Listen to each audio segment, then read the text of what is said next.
Benoît de Saint-Cernin, le deuxième jour de Sofins 2021 s'achève. Alors, Oui. s'il vous plaît, faites-nous un petit débriefing de ce qui s'est passé aujourd'hui, de ce qui mérite d'être vu, peut-être particulièrement en cette seconde journée.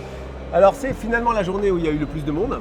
Nous avons eu la chance d'accueillir la ministre déléguée à l'armée, nous avons eu le patron des patrons qui est venu nous voir et on a eu plus de 400 personnes de plus qu'hier.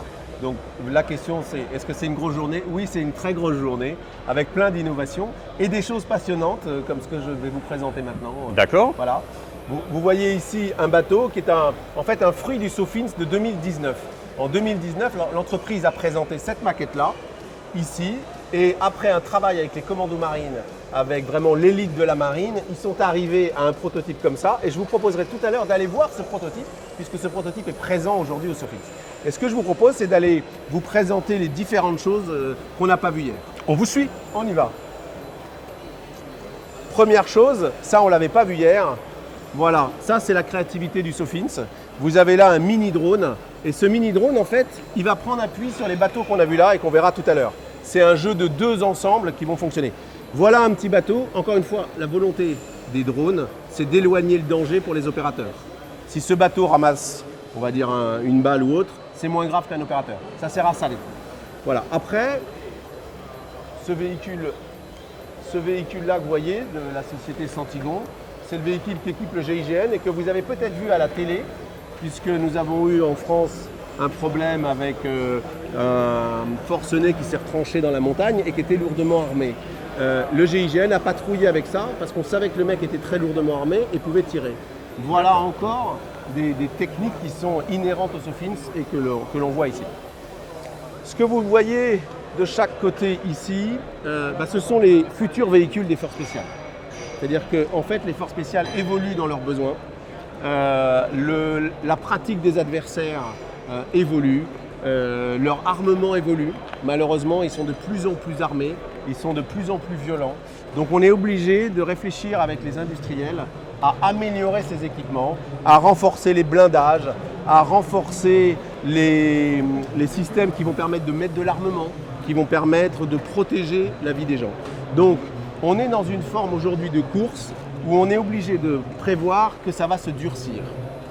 Durcir, c'est-à-dire monter en violence, plus aucune barrière pour la vie humaine, c'est pas le sujet, c'est tuer, c'est massacrer.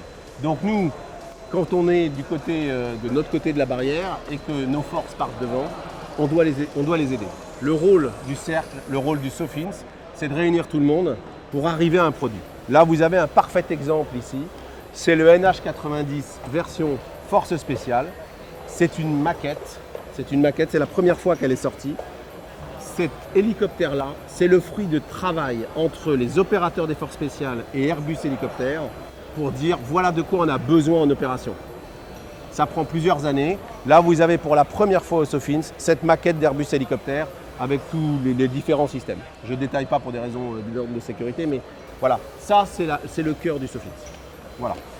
Maintenant, je vous propose qu'on aille dehors. Je vous ai parlé des bateaux. Eh bien, on a beau être dans une forêt à Souges, on a les bateaux avec nous. Allons voir les bateaux. Et je vous propose d'aller les voir.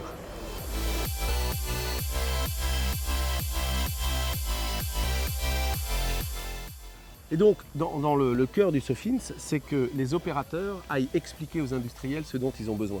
En fait, un salon comme Sofins, c'est un salon réduit pour qu'il y ait ce temps d'échange et qu'en fait, les industriels prennent des briefs des mecs. Soit des mecs qui rentrent en opération, soit des mecs qui vont partir. C'est ça le cœur du Sofins. C'est pour ça qu'on n'est pas un salon ouvert au public. On n'est pas un salon dans lequel on permet à d'autres de venir. Entre guillemets, c'est que nous, industriels, forces spéciales et les invités étrangers. C'est un séminaire, c'est un boulot. C'est pas on va dire un salon plaisir, c'est vraiment un salon de travail. Là, vous voyez, on a beau être dans la forêt. Vous retrouvez ici l'écume, qui est le vecteur des commandos marines aujourd'hui, qui est un fruit d'un travail très long en fonction de tout ce que les commandos marines ont demandé. Et là, vous allez voir je dirais un fruit du Sofins 2019, puisque là vous avez le iFlyco qui a été mis par la société Sierre. Ça a été imaginé par les commandos marines avec les gens de Sierre présents ici. Voilà, vous avez, regardez, c'est une démonstration pour vous. Voilà, ça. La rétractabilité des foils Voilà. pour faire de l'assaut pour les forces spéciales. Voilà, le principe c'est qu'il faut que ce bateau puisse quand même se coller à un bateau sur lequel les commandos marines vont prendre appui pour monter. Si les foils restaient à l'extérieur, les foils étaient cassés dans le choc contre le bateau. Donc il faut que le choc soit toujours là-dessus et non plus là. Voilà. Tout ça, c'est le fruit de travail. C'est ça le cœur du Sofins. Et c'était il y a 2 ans que le patron des commandos marines, le patron de Sierre, ont commencé cette conversation. 2 ans après, on a le fruit. Voilà. Là, on est vraiment sur un exemple de ce que peut proposer le Sofins. Et puis, on va se rendre doucement vers des nouveaux véhicules. Alors là, c'est un peu la guerre du futur. C'est un peu demain. Mais c'est le rôle d'un salon comme le nôtre de proposer ça. Et vous allez voir ici des véhicules à chenilles, MZ-ZR de Polaris.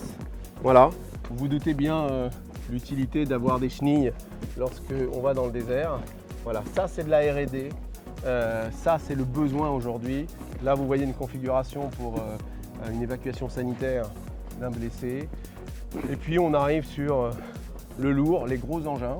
Par exemple, ce gros engin là que vous voyez, le Titus, en fait, c'est nécessaire aussi pour les forces spéciales, alors qu'on pourrait imaginer que c'est un véhicule trop lourd, parce qu'ils nous ont un jour parlé d'un besoin de ce qu'on appelle mobilité sous blindage. Dans certaines villes, que je ne cite pas, il y a des tireurs embusqués un peu partout et qui vont vous tirer dessus. Il faut pouvoir patrouiller dans la ville sans ramasser et sans avoir forcément un char Leclerc. Le Titus est le parfait exemple de ce dont on peut avoir besoin les forces spéciales demain pour la mobilité sous blindage.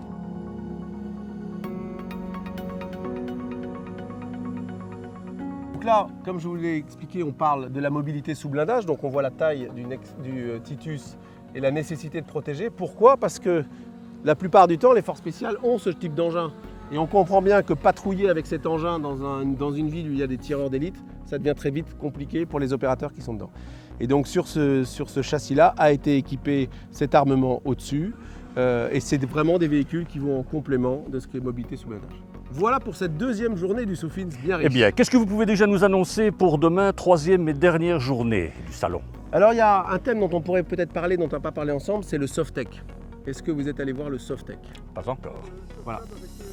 Non, c'est pas le Soflab, c'est en fait un film d'animation sur la prospective. Et je vous propose que demain on parle de prospective. Eh bien, nous des forces parlerons de spéciales, prospective. avec quelques images. Certainement, avec grand plaisir. Merci beaucoup.